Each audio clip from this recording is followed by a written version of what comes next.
सर्द लाहौर की तंग गलियों में सुबह की अजान की आवाज गूंज रही थी।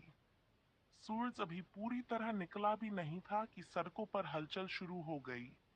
दुकानों के शटर आधे खुले थे और फुटपाथों पर रात गुजारने वाले लोग अपनी अपनी गठरियां समेट रहे थे। उन्हीं फुटपाथों पर बैठा था सलमान, लगभग 40 साल का एक आदमी। फटे कपड़े, धूल से सना चेहरा और आंखों में एक अजीब सी खालीपन। सलमान पेशे से भिखारी था। नहीं, यूं कहना ज्यादा सही होगा, उसे भिखारी बना दिया गया था। उधर भारत के वाराणसी में गंगा घाट पर सुबह की आरती हो रही थी। घंटियों की आवाज, मंत्रों का उच्चारण और श्रद्धालुओं की भीड़।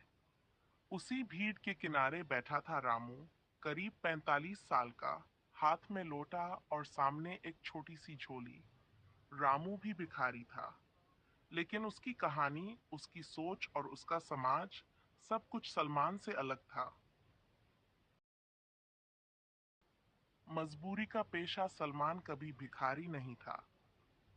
वह लाहौर के पास एक छोटे से कस्बे में दर्जी का काम करता था। मेहनती था, ईमानदार था, लेकिन पाकिस्तान में बढ़ती महंगाई, बेरोजगारी और राजनीतिक अस्थिरता ने उसकी जिंदगी को धीरे धीरे तोड़ दिया। दुकान पर काम कम होने लगा। बिजली का बिल, आटे की कीमत, बच्चों की फीस, सब बढ़ता गया। एक दिन दुकान बंद हो गई, दूसरे दिन घर का राशन, तीसरे दिन आत्मसम्मान। सलमान ने काम ढूंढने की बहुत कोशिश की, फैक्ट्रियों के चक्कर लगाए, दुकानों पर मिन्नत की, लेकिन हर जगह एक ही जवाब मिला, काम नहीं है। घर में बीमार माँ, दो छोटे बच्चे और पत्नी। जब बच्चे भूख से रोते हैं, तब आदमी का स्वाभिमान सबसे पहले मरता है। एक दिन उसकी पत्नी ने धीरे से कहा, सलमान, अगर तुम सड़क पर बैठ जाओ तो शायद कुछ मिल जाए। उस दिन सलमान ने खुद को आईने में देखा और रो पड़ा। पाकिस्तान में भीख एक संगठित व्यवस्था। सलमान जब पहली बार सड़क पर बैठा तो उसे जल्द ही समझ आ गया कि यहाँ भीख मांगना कोई व्यक्तिगत काम नहीं, बल्कि एक पूरी व्यवस्था है। हर इलाके का एक सरगना था। कौन कहाँ बैठेगा, कौन किस सिग्नल पर जाएगा, सब तय। कमाई का एक हिस्सा ऊपर देना पड़ता था, न देने पर मारपीट। सलमान को मजबूरी में यह स्वीकार करना पड़ा। वहां भीख मांगने का तरीका भी तय था। ज्यादा भावुक चेहरा, बच्चों को आगे बैठाना, अल्लाह का नाम लेकर बार बार आवाज लगाना। किसी को काम नहीं सिखाया जाता था, सिर्फ भीख मांगने की ट्रेनिंग दी जाती थी। सलमान जानता था कि ये गलत है, लेकिन पेट की आग सही गलत नहीं देखती। रामू उत्तर प्रदेश के एक गांव का रहने वाला था। किसान था, लेकिन सूखा पड़ने से फसल बर्बाद हो गई। कर्ज बढ़ता गया, जमीन चली गई, घर भी। गांव में लोग उसे काम दे देते थे, लेकिन शहर आने के बाद सब बदल गया। वाराणसी पहुंचा तो उसे लगा, यहाँ भगवान का शहर है, कोई भूखा नहीं मरेगा। रामू भीख मांगता था, लेकिन उसका तरीका अलग था। वह सुबह मंदिर साफ करता, घाट पर दीप जलाता और फिर चुपचाप एक कोने में बैठ जाता। वह आवाज नहीं लगाता था। लोग खुद आते, कुछ सिक्के रख जाते। अगर कोई कुछ न दे तो वह गुस्सा नहीं करता। उसका मानना था, जो मिलेगा भगवान की मर्जी से मिलेगा। में भीख मांगना सिर्फ गरीबी नहीं, कई बार आस्था से जुड़ा होता है।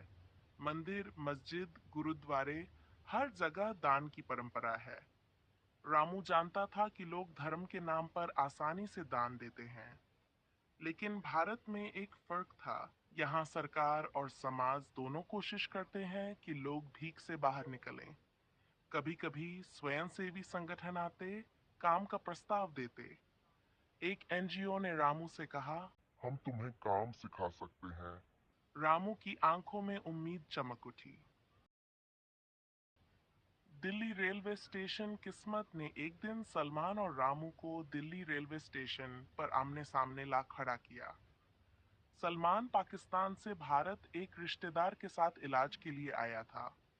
वीजा खत्म हो चुका था, पैसे नहीं थे। वह स्टेशन के बाहर बैठा था। अजनबी देश, अजनबी लोग। रामू वहीं पास में बैठा था। दोनों की आंखें मिली। भाषा अलग थी, लेकिन दर्द एक सा। रामू ने पूछा, कहाँ से हो भाई? सलमान बोला, पाकिस्तान से। रामू चौंका नहीं, बस बोला, गरीबी सरहद नहीं देखती।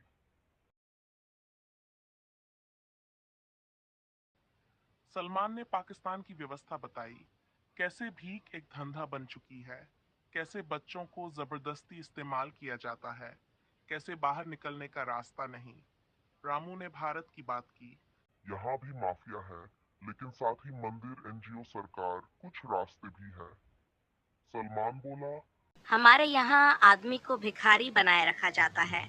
रामू बोला, यहाँ आदमी भिखारी बनता है, लेकिन निकल भी सकता है।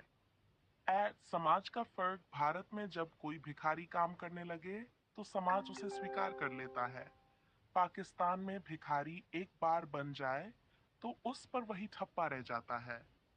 सलमान ने कहा, हमारे यहाँ इज्जत सबसे पहले मरती है। रामू बोला, यहाँ इज्जत गरीबी में भी कहीं न कहीं बची रहती है।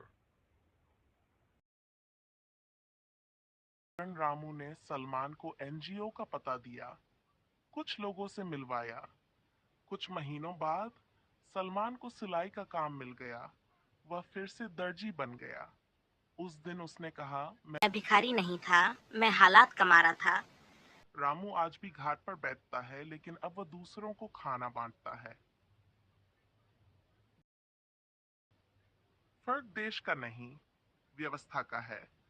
ये कहानी किसी देश को छोटा या बड़ा नहीं बनाती।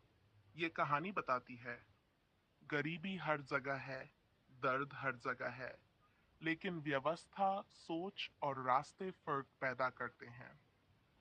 पाकिस्तान का भिखारी अक्सर सिस्टम का कैदी होता है। भारत का भिखारी अक्सर हालात का मारा, लेकिन उम्मीद से जुड़ा होता है। अगर समाज चाहे तो भिखारी भी इंसान बन सकता है, और अगर समाज न चाहे तो इंसान भी भिखारी बना दिया जाता है।